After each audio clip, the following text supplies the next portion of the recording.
નમસ્તે વિદ્યાર્થી મિત્રો, મધ્યકાલીન ગુજરાતી સાહિત્યના સ્વરૂપોમાં અગાઉ આપણે રાસ, રાસા, ફાગુ, બારમાસી, પદ્યવાર્તા, આખ્યાન વગેરે વિશે વાત કરી ગયા. આજના એપિસોડમાં આપણે પ્રબંધ વિશે વાત કરીશું. પ્રબંધનો ઉદ્ભવ, વિકાસ અને એના સામાન્ય લક્ષણો જે છે એના વિશે થોડીક વાત કરીશું. પ્રબંધ એટલે સંસ્કૃત સાહિત્યમાં સુસંકલિત કાવ્ય રચના એવું દર્શાવાયું છે. કાલિદાસે માલવિકાગ્નિ મિત્રમાં પ્રબંધ એટલે કાવ્ય, નાટક આદિ રચના એમ જણાવ્યું છે. પરંતુ આ અર્થ મધ્યકાલીન સાહિત્યમાં જે પ્રબંધનું સ્વરૂપ છે એને બરાબર ચરિતાર્થ કરતો નથી. વિમલ પ્રબંધની પ્રસ્તાવનામાં ગદ્ય અથવા પદ્યમાં કરેલી રચનાને પ્રબંધ તરીકે ઓળખાવવામાં આવેલ છે. વિક્રમની 11મી સદીથી ઐતિહાસિક કથા કાવ્યો માટે પ્રબંધ શબ્દ વપરાવા લાગ્યો અને 13મા-14મા શતક સુધીમાં તો પ્રબંધનું સ્વરૂપ લગભગ સુનિશ્ચિત થઈ ચૂક્યું. આમ મધ્યકાલીન પ્રબંધમાં મોટા ભાગે ઐતિહાસિક વીર વ્યક્તિઓના ચરિત્રો વર્ણવેલા હોય છે.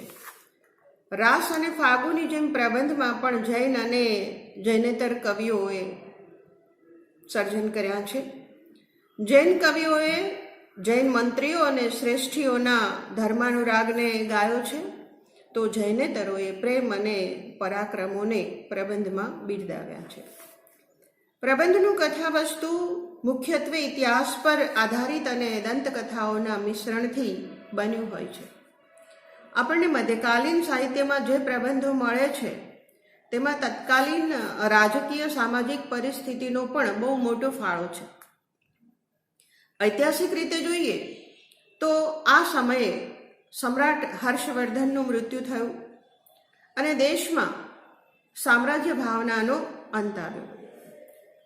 દેશ નાના નાના રાજ્યોમાં વિભાજિત થવા લાગ્યો. ક્ષત્રિય રાજાઓ પોતપોતાનો પ્રભાવ અને પ્રતાપ વધારવા માહોમાહે યુદ્ધો કરવા લાગ્યા. આવા યુદ્ધો કોઈ ખાસ કારણોસર નહોતા લડાતા, માત્ર બળ અને શૌર્યનું પ્રદર્શન કરવા માટે પણ આવા યુદ્ધો ખેલાતા. રાજકીય રીતે સમગ્ર દેશમાં આ સ્થિતિ હતી. વીરતા અને ગૌરવ આ સમયના મુખ્ય લક્ષણો હતા. અંગ્રેજીમાં પણ આપણને આ પ્રકારનું વીરગાથાનું સાહિત્ય મળે છે, જેને અંગ્રેજીમાં બેલેડ સંજ્ઞાથી ઓળખવામાં આવે છે, જેનો મુખ્ય વિષય જ યુદ્ધ અને પ્રેમનો હોય છે. કોઈ રાજ્યની રૂપવતી કન્યાને માટે લશ્કર સાથે ચઢાઈ કરવી અને કન્યાનું હરણ કરી અને પછી એની સાથે લગ્ન કરવા, એમાં પણ વીરોનું ગૌરવ મનાતું. એટલે આ કાવ્યોમાં વીર રસ સાથે શૃંગાર પણ ભળતો. કાનડદે પ્રબંધમાં વિરમદેવ અને પિરોજાના પૂર્વ પ્રેમની વાતો પણ ભળેલી છે. આમ ઇતિહાસ સાથે કલ્પિત ઘટનાઓ પણ પ્રબંધમાં ગૂંથાયેલી જોવા મળે છે. રાજ્યાશ્રિત ભાટ ચારણો અને કવિઓ આ પ્રેમ શૌર્યની ગાથાને જુદા જુદા પ્રસંગો વડે આલેખતા. આમ મધ્યકાલીન પ્રબંધ કાવ્ય વિશે ટૂંકમાં એવું કહી શકાય કે પ્રબંધ એટલે ઐતિહાસિક વ્યક્તિનું ચરિત્ર ચિત્રણ કરતું આખ્યાન પદ્ધતિનું કાવ્ય. ફરીથી બોલું, પ્રબંધ એટલે ઐતિહાસિક વ્યક્તિનું ચરિત્ર ચિત્રણ કરતું આખ્યાન પદ્ધતિનું કાવ્ય. પ્રબંધમાં મોટા ભાગે ઐતિહાસિક વીર વ્યક્તિઓના ચરિત્રો વર્ણવેલા હોય છે અને એના કેન્દ્રમાં વીર રસ હોય છે. પ્રબંધના ઉદ્ભવ અને વિકાસની જો વાત કરીએ તો સૌથી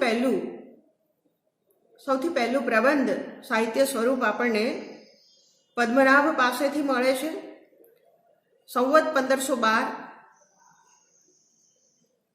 પદ્મનાભ રચિત કાન્હડ દે પ્રબંધ આ પ્રથમ પ્રબંધ રચના છે આપણી. આ યાદ રાખવું ઘટે. દરેક સાહિત્ય સ્વરૂપની પ્રથમ કૃતિ કઈ? તો પ્રબંધ સ્વરૂપની પ્રથમ કૃતિ પદ્મનાભ રચિત કાન્હડદે પ્રબંધ. કાન્હડદે અલાઉદ્દીન ખિલજીના સૈન્ય સામે ખેલેલા ખૂંખાર યુદ્ધનું વસ્તુ આ કથાના કેન્દ્રમાં છે. કાન્હડદેના પુત્ર વિરમદે અને અલાઉદ્દીનની પુત્રી પીરોજાનો જન્મ જન્માંતરનો પ્રેમ પણ અહીં કેન્દ્રસ્થ વસ્તુ રૂપે જ નિરૂપાયો છે. 2000 પંક્તિ અને 4 ખંડમાં વહેંચાયેલું આ પ્રબંધ છે. પછીનો જે પ્રબંધ કૃતિ આપણને મળે છે એ વિમલ પ્રબંધ. એના કર્તા છે લાવણ્ય સમય અને એનો સમય છે સંવત 1568. વિમલ પ્રબંધ, કર્તા લાવણ્ય સમય અને એનો સમય 1568, સંવત 1568. સોલંકી રાજા ભીમદેવના મંત્રી વિમળ શાહના ચરિત્રનું અહીંયા વિમલ પ્રબંધમાં કવિએ આલેખન કર્યું છે. એ પછીનો પ્રબંધ જે છે એ માધવાનલ કામ કંદલા પ્રબંધ, જેના કવિ છે ગણપતિ અને એનો સમય છે સંવત 1574. બીજા જે પ્રબંધ સ્વરૂપો છે એનાથી થોડીક જુદી પડતી આ કૃતિ છે. થોડોક જુદો પડતો આ પ્રબંધ છે. અહીં શૃંગાર રસ કેન્દ્રમાં છે. માધવ અને એની પ્રેમ કથા અહીં કેન્દ્રમાં હોવા સાથે શૃંગારનું નિરૂપણ કેન્દ્રમાં છે. એ પછીની કૃતિ છે સદ્ય વત્સવીર પ્રબંધ. સદ્ય વત્સવીર પ્રબંધ, જેના કર્તા છે ભીમ અને એનો સમય છે સંવત 1466. સદ્યવત્સ એટલે સદેવંત. આપણી લોકભાષામાં જેને આપણે સદેવંત સાવળિંગાની કથા જાણીએ છીએ, એ સદેવંત સાવળિંગા અહીંયા સદ્યવત્સવીર માં સદેવંત કેન્દ્ર સ્થાને છે. સદ્યવત્સ અને સાવળિંગાની લોકકથાનું, એની પ્રણય કથાનું સૌથી જૂનું કાવ્ય અહીં વીર અને શૃંગારની સાથે અદ્ભુત રસનું નિરૂપણ પણ આપી જાય છે. એ પછીની કૃતિ છે ત્રિભુવન દીપક પ્રબંધ, જેના કવિ છે જયશેખર સુરી અને એનો સમય છે સંવત 1462 પછીનો. સંસ્કૃતમાં રચાયેલ ગ્રંથમાં થોડાક ફેરફારો કરી, મૌલિક ઉમેરા કરી પ્રાકૃતમાં રચાયેલું રૂપક કાવ્ય એટલે ત્રિભુવન દીપક પ્રબંધ.